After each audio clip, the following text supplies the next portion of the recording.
ሰላም እንዲናችሁ ወደ የምሩት ዩቲዩብ ቻናል ተከታታዮች በዚህ ቪዲዮ ኮምፒውተር ማለት ምን ማለት እንደሆነ ፕላስ ደግሞ ያሉ የኮምፒውተር አይነቶች ንጽር ባለ መንገድ ላሳያችሁ ሞክራለሁ። ስለዚህ ወደ ቪዲዮ እንሂድ። ወደ ቪዲዮ ሳንሄድ ግን ላይክ በማድረግ እንድትጀምሩ ሰብስክራይብ ያላደረጋችሁ ሰዎች ደግሞ ሰብስክራይብ እንድታደርጉኝ ለብዙዎች እንዲደርስ እናንተ ለኔ ማድረግ የምትችሉት የተሻለ ነገር ይሄ ነው። ሰብስክራይብ አድርጉ፣ ሼር አድርጉት ወደ ሌሎች ሰዎች ትማሩበታላችሁ፣ ሌሎችም እንዲማሩበት እንድታረጉ ፈልጋለሁ። ቪዲዮ ላይ እንደምታዩት መሰረታዊ ኮምፒውተር ትምህርት ነው for complete beginners። በዚህ ቪዲዮ ሙሉ በሙሉ ጀማሪዎች ለሆኑ ሰዎች ስለ ኮምፒውተር ማንነት ምንም ዕውቀት ለሌላቸው ሰዎች ነው ማስተማር የምፈልገው።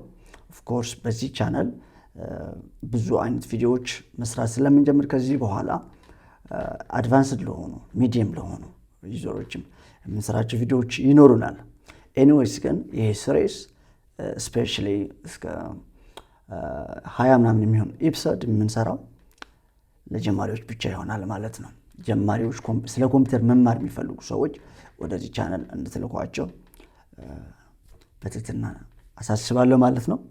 መሰረታዊ ኮምፒውተር ትምህርት for complete beginners ክፍል 1 ነው የሚለው። እንደምታዩት ኮምፒውተር ምንድነው ከዲፊኒሽን እንጀምራለን ማለት ነው።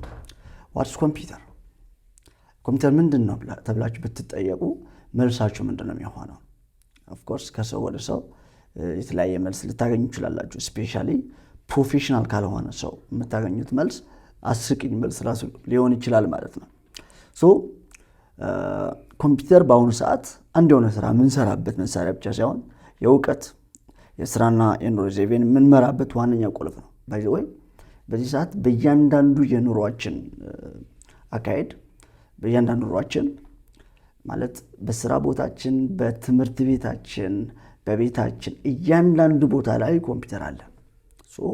የህይወታችን ዋና ቁልፍ የሆነ መጥቷል ኮምፒውተር። በዚህ ሰዓት አንድ የሆነ ስራ የምንሰራበት ስራ አይደለም፣ ጀስት ኦልሞስት ቤዚክ ኒድ ወደ መሆን እየመጣ ነው ሁላችን እንደምናውቀው ማለት ነው።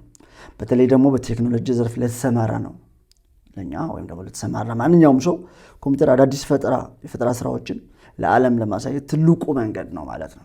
እንደዚህ አይነት ቪዲዮ ለመስራት ኮምፒውተር ነው የምጠቀመው። እናንተም ይህንን ቪዲዮ ለማየት ኮምፒውተር ነው እየተጠቀማችሁ ያላችሁት። ኦፍ ኮርስ ሞባይላችሁ አንዱ የኮምፒውተር አይነት ነው። ኤኒዌይስ ኮምፒውተር ማለት ዲፊኒሽኑ፣ ወደ ዲፊኒሽኑ እንሄዳለን። ኦኬ ቀደም እንዳልኳችሁ ለተለያዩ ስራዎች በዚህ ሰዓት እንጠቀማለን ኮምፒውተር። ስፔሻሊ ለትምህርት፣ ለፈጠራ እንደ ዩቲዩብ ቪዲዮዎች አንዱ የፈጠራ ውጤት ነው እና አዳዲስ የሰው ሰራሽ አስተውሎቶች ወይም ደግሞ ኤአይ ቴክኖሎጂዎችን ለመጠቀም ዋነኛ መሳሪያችን ኮምፒውተር ነው። ባጭሩ ኮምፒውተር የሰው ልጅን አቅም የሚያሳድግና ስራን የሚያቀል ድንቅ የፈጠራ ውጤት ነው። ምንድነው ያልኳችሁ? ባጭሩ ኮምፒውተር የሰው ልጅን አቅም የሚያሳድግና ስራን የሚያቀል ድንቅ የፈጠራ ውጤት ነው። በጣም ስራችንን ቀላል የሚያደርግ፣ ህይወታችንን ቀላል የሚያደርግ ድንቅ የሆነ የፈጠራ ውጤት ነው። ሲምፕል ዲፊኒሽን የኮምፒውተር እንደዚህ ብለን ዲፋይን ማድረግ እንችላለን። ኮምፒውተር is an electronic device that accepts data, processes it and produces output and stores ምንድነው? ኮምፒውተር መረጃን የሚቀበል ማለት የኛ ኢንፑት ይቀበልና ያ የተቀበለው ኢንፑት ደግሞ ፕሮሰስ ያደርጋል፣ ያቀናብራል። ፕሮሰስ ከተደረገ በኋላ አውትፑት እኛ በመንፈልገው መንገድ ወደ ስክሪን ወይም ደግሞ በሞኒተር አማካኝነት አውትፑት ይሰጠናል። ዘን ያ አውትፑት ደግሞ ለወደፊት ጥቅም የምንፈልገው ከሆነ ምን ያደርግልናል ማለት ነው? ስቶር ማድረግ እንችላለን። ይሄ ሳይክል ነው። ኢንፑት፣ ፕሮሰስ፣ አውትፑት፣ ስቶሬጅ። እነዚህ የኮምፒውተር ላይፍ ሳይክል ናቸው። እንደዚህ ኮምፒውተር ምንድነው? የሆነ ኢንፑት ከዩዘር ወይም ደግሞ ከተጠቃሚው ተቀብሎ ያ የተቀበለው ኢንፑት ደግሞ ፕሮሰስ በማድረግ ለሰው ወይም ለተጠቃሚው አውትፑት የሚሰጥ የሚፈለገው አውትፑት ወይም ደግሞ ውጤት የሚሰጥ ዲቫይስ ነው፣ ማሽን ነው። ኦኬ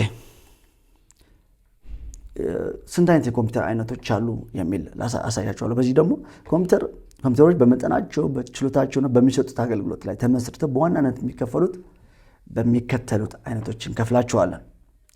በምን በመጠናቸው በችሎታቸው በሚሰጡት አገልግሎት ላይ ተመስርተን ነው እንደዚህ የምንለው። ምን ብለን ነው የምንከፍለው? ማለት በቀን ከቀን ስራችን በእያንዳንዱ ቤት ኦፍ ኮርስ በዚህ ሰዓት የማይታጣው ማይክሮ ኮምፒውተር ብለን የምንጠራው። ማይክሮ ኮምፒውተር ማለት እነዚህ በቤታችን እና በቢሮ የምንጠቀምባቸው የግል ኮምፒውተሮች ናቸው። ለምሳሌ ዴስክቶፕ ኮምፒውተር ብለን የምንጠራው በጠረጴዛ ላይ የሚቀመጥ ስክሪኑ፣ ሲፒዩ፣ ኪቦርድ፣ ማውስ ገጣጥመን የምንጠቀምበት በእያንዳንዱ ቤት ቪዲዮ ላይ እንደምታዩት ፎቶ ላይ እንደምታዩት ነው። ይሄ ዴስክቶፕ ኮምፒውተር ብለን እንጠራዋለን። ቀጥሎ ማይክሮ ኮምፒውተር ውስጥ የሚጠቃለል ምንድነው? ላፕቶፕ ሁሉም ክፍሎች በአንድ ላይ የያዘና በባትሪ የሚሰራ ኦፍ ኮርስ ኤሌክትሪክ ፓወር በሌለበት ቦታ እንኳን ኦልሬዲ በሴቭ ባደረገው የፓወር በባትሪው ላይ ሴቭ ባደረገው ፓወር የሚሰራ ማሽን ነው። ይሄ ላፕቶፕ ብለን እንጠራዋለን። ወይም ደግሞ ታብሌት ደግሞ አንዱ የማይክሮ ኮምፒውተር ኤግዛምፕል ነው። ታብሌት ተች በማድረግ የምንጠቀምበት ዲቫይስ ነው። ይሄ ታብሌት ብለን እንጠራዋለን። ይሄ የማይክሮ ኮምፒውተር አንዱ ኤግዛምፕል ነው ማለት ነው። ኦኬ። ከዛ ወርክ ስቴሽን ብለን የምንጠራዋለን። አንዱ ምንድነው ያሳየዋችሁ ማይክሮ ኮምፒውተር የሚባሉ አይነት ኮምፒውተሮች አሉ። ከነዛ ዴስክቶፕ፣ ላፕቶፕ፣ ታች ስክሪን ማለት ታብሌት ወይም ደግሞ ሞባይል ራሱ ማይክሮ ኮምፒውተር ውስጥ የሚጠቃለል ኮምፒውተር ነው። ከዛ ደግሞ ወርክ ስቴሽን ኮምፒውተሮች ብለን የምንጠራቸው አሉ።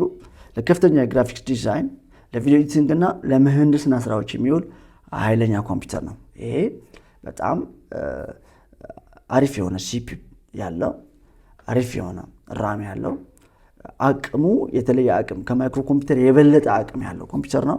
ለግራፊክስ ዲዛይን ለተለያየ ደህና የሆነ ስራ ለመስራት እንጠቀመዋለን። ከዛ ሚኒ ኮምፒውተር ብለን የምንጠራቸው አሉ። መካከለኛ መጠን ያላቸውና ብዙ ተጠቃሚዎች በአንድ ጊዜ ማስተናገድ የሚችሉ እንደ ሰርቨር የሚያገለግሉ ናቸው። ሰርቨር ምን ማለት እንደሆነ በሌላ ቪዲዮ እሰራላችኋለሁ። ኤኒዌይስ በአንድ ጊዜ ብዙ ኮምፒውተሮችን ፊድ ማድረግ የሚችሉ እንደ ሰርቨር ኮምፒውተር መጠቀም የምንችላቸው ኮምፒውተሮች ናቸው እነዚህ። ከዛ ሜን ፍሬም ኮምፒውተሮች የሚባሉ አሉ። እጅግ ግዙፍና በሺዎች የሚቆጠሩ ሰዎች በአንድ ጊዜ ማስተናገድ የሚችሉ ናቸው። ለባንክና ለትልቅ ተቋማት የሚሆኑ እነዚህ ሜን ፍሬም ኮምፒውተሮች ብለን እንጠራቸዋለን። በመቀጠል ሱፐር ኮምፒውተር ብለን የምንጠራው የኮምፒውተር አይነት አለ። በዓለም ላይ ካሉ ሁሉ ፈጣን የሆኑና ለጠፈር ምርምር ወይም ለአየር ንብረት ትንበያ የሚውሉ ናቸው። እነዚህ በቪዲዮ እንደምታዩት አይነት ኮምፒውተር ሱፐር ኮምፒውተር ብለን እንጠራለን። ከዛ በመቀጠል ኢምቤድድ ኮምፒውተሮች ብለን የምንጠራቸው አሉ።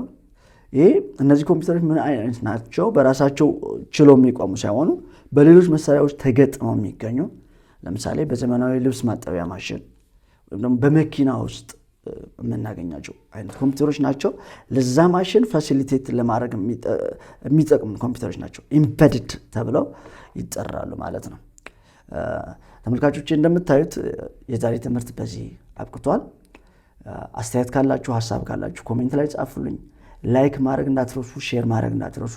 የተከታታይ ትምህርት ነው። በሚቀጥሉት ደግሞ ኦልሬዲ ፓርት 2 ቀጥላለሁ። ይህንን ትምህርት ለሚያስፈልጋቸው ሰዎች፣ ለትልልቅ ሰዎች፣ ለትንንሽ ህፃናት ማለት ኮምፒውተር መማር ለሚፈልጉ ወላጆች ልጆቻችሁን ኮምፒውተር ማስተማር ከፈለጋችሁ ይኸው በዚህ ቻናል ተከታታይ ትምህርት እየሰጠሁኝ ነው። እስከ መጨረሻ ስላያችሁ እግዚአብሔር ይስጥልኝ፣ ያክብርልኝ። ሰላም ሁኑልኝ።